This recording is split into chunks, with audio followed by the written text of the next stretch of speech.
Meskipun para kultivator wanita itu mencoba mendapatkan simpati dengan menggunakan tubuh mereka dan berlutut di tanah sambil menangis memohon belas kasihan, darah berceceran dimanapun pedang Chen Ping lewat dan tidak ada seorang pun yang selamat.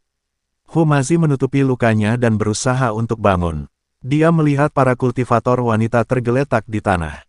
Mereka semua berwajah cantik tetapi sudah mati. Dia tersentak kesakitan. Chen Ping, mengapa kamu membunuh mereka semua?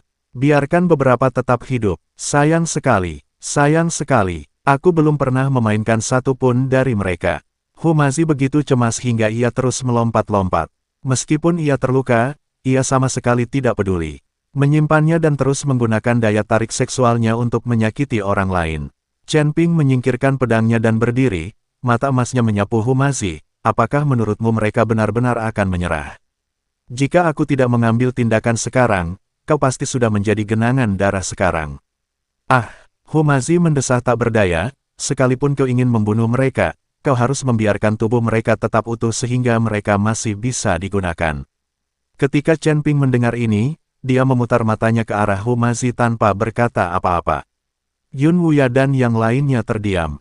Humazi ini benar-benar bernafsu sampai ekstrim. Dia bahkan tidak melepaskan mayat wanita itu. Mari kita mulai mencari sumber daya, kata Chen Ping. Ketika Humazi mendengar ini, dia langsung menuju ke arah mayat wanita itu terlebih dahulu. Sebelum darah di pedang Chen Ping menetes, dia tiba-tiba merasakan angin dan awan di langit bergulung kembali. Awan yang awalnya terkoyak oleh ki pedang pembunuh naga tiba-tiba mengembun, dan 5 kolom angin berwarna ungu tua menjulang dari kehampaan bagaikan cakar hantu, masing-masing membawa tekanan mengerikan yang mampu menghancurkan gunung. Humazi, yang berjongkok di samping mayat seorang kultivator wanita dan meraba-raba sebuah kantong, tiba-tiba gemetar, dan batu giok hangat yang baru saja diperolehnya langsung retak. Persetan dengannya, abadi. Apa yang sebenarnya terjadi? Yun Wuya sedang mengarahkan murid-muridnya untuk mencongkel pintu besi hitam dari brankas rahasia Istana Bayangan Darah. Setelah mendengar ini, dia menatap ke langit, pupil matanya tiba-tiba mengecil, peri abadi longgar tingkat 9. Itu dari organisasi misterius itu. Sebelum dia selesai berbicara, 5 sosok telah menembus awan dan melayang di atas reruntuhan Istana Bayangan Darah.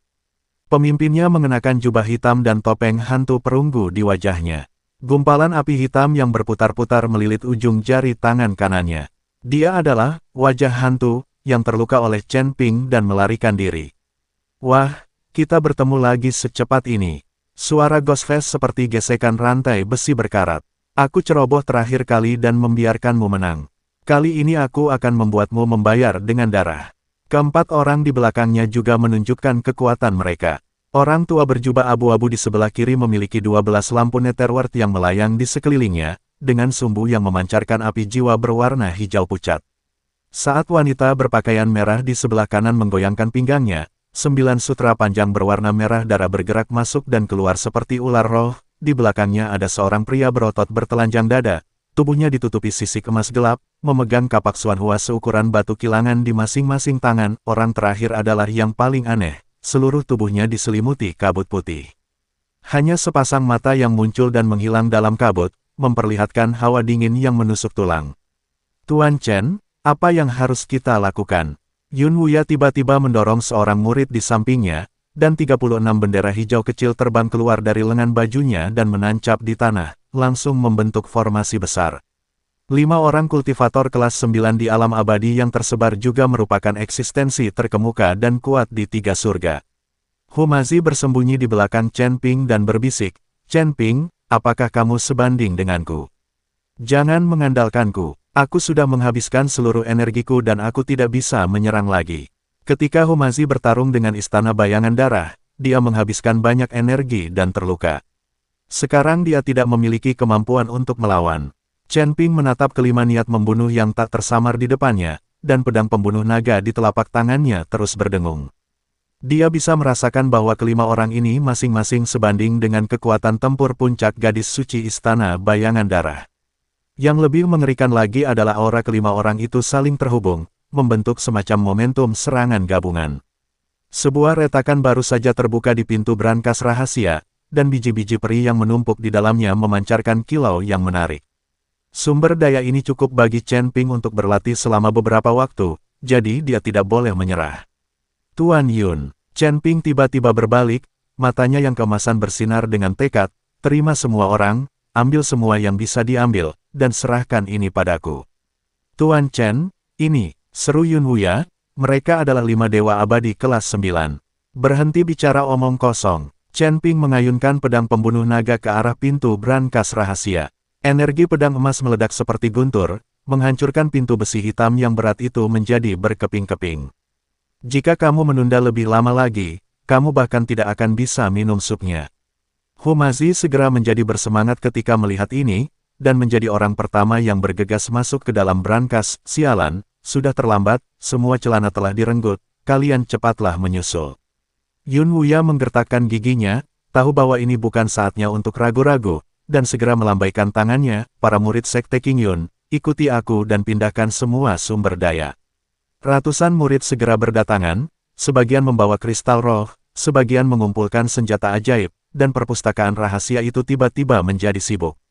Ingin memindahkan sesuatu, wajah hantu mendengus dingin, dan api hitam di tangan kanannya tiba-tiba melonjak, tetap di sini. Bola api itu berubah menjadi ular api hitam pekat, melesat ke arah pintu masuk ruang rahasia dengan aura membakar segalanya. Zeng, Chen Ping langsung menangkisnya dengan pedangnya, dan saat pedang pembunuh naga beradu dengan api hitam, percikan api yang menyilaukan pun meledak. Dia hanya merasakan kekuatan besar yang melonjak, lengannya lumpuh seketika, dan dia mundur 3 langkah sebelum bisa menenangkan tubuhnya. Sebenarnya ada bekas luka bakar kecil yang tertinggal di pedang itu. Chen Ping mengerutkan kening. Orang ini jelas bukan tandingannya beberapa hari yang lalu, jadi mengapa kekuatannya tiba-tiba tampak meningkat. Chen Ping memandang yang lain dan menebak bahwa topeng hantu ini pasti bisa meminjam kekuatan dari keempat orang lainnya, jadi rasanya kekuatannya telah meningkat. Menarik, wanita berbaju merah di samping Guimian tertawa lembut, dan 9 pita sutra berwarna merah darah bergulung ke arah Chen Ping seperti air pasang. Adik kecil, Wanyan Chansi, milikku tidak seperti pesona gadis-gadis kecil di istana bayangan darah. Sebelum sutra berwarna darah itu tiba, aroma amis dan manis sudah tercium di wajahku. Chen Ping tiba-tiba merasa pusing dan segera mempraktikkan teknik konsentrasi. Cahaya keemasan menyebar dari alisnya dan langsung menghilangkan bau dupa. Tetapi benang sutra yang panjang sudah ada di depan matanya, masing-masing benang memiliki ujung tajam yang dapat merobek ruang. Sebelum dia sempat memikirkannya, dia membuat gerakan dengan tangan kirinya dan seekor naga emas tiba-tiba muncul di belakangnya. Menghadapi kelima orang ini, Chen Ping tidak berani bersikap sombong dan hanya bisa mencoba yang terbaik. Naga emas meraung, dan energi naga bertabrakan dengan sutra panjang, menghasilkan ledakan yang mengguncang bumi. Sutra berwarna darah itu benar-benar hancur berkeping-keping oleh angin dari tinjunya. Wanita berbaju merah itu berteriak, darah mengalir dari sudut mulutnya. Naga emas. Kau memang dari klan naga. Silsilah naga emas. Jejak keserakahan melintas di mata wajah hantu. Tidak heran kau bisa bertarung di atas levelmu dan menghancurkan beberapa sekte. Fisikmu bisa sangat bermanfaat bagi kita. Pria berotot bertelanjang dada di belakangnya tidak dapat menahan diri lagi dan meraung sambil mengayunkan kapak Xuan Hua ke arahnya. Siapa yang peduli dengan garis keturunannya? Potong dia menjadi 2 bagian terlebih dahulu. Kapak raksasa itu jatuh di kepala naga emas dengan kekuatan yang luar biasa, dan naga emas itu membuka mulutnya yang besar dan meraung keras. Dengan suara, retakan yang cukup dalam untuk melihat tulang dipotong ke dalam tubuh naga emas itu. Chen Ping hanya merasakan sesak di dadanya dan rasa amis dan manis muncul di tenggorokannya. Pada saat ini, lelaki yang diselimuti kabut putih itu tiba-tiba menyerang, dan angin jari berwarna biru es diam-diam menusuk punggungnya. Hati-hati.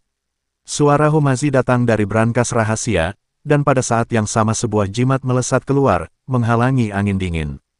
Tetapi hal ini juga mengungkap kelemahan Chen Ping, dan ular api hitam berwajah hantu itu menyerang lagi, langsung menuju ke wajahnya. Pada saat kritis, Chen Ping menggigit lidahnya dengan keras dan menyemprotkan darah ke pedang pembunuh naga. Tubuh pedang itu langsung meledak dengan cahaya keemasan, dan naga emas itu langsung pulih, melayang ke langit, dan auman naga itu mengguncang dunia.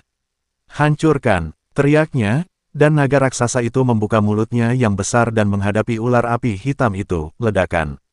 Langit dan bumi seakan terkoyak oleh hantaman ini, dan bangunan-bangunan yang tersisa di istana bayangan darah seketika hancur menjadi debu.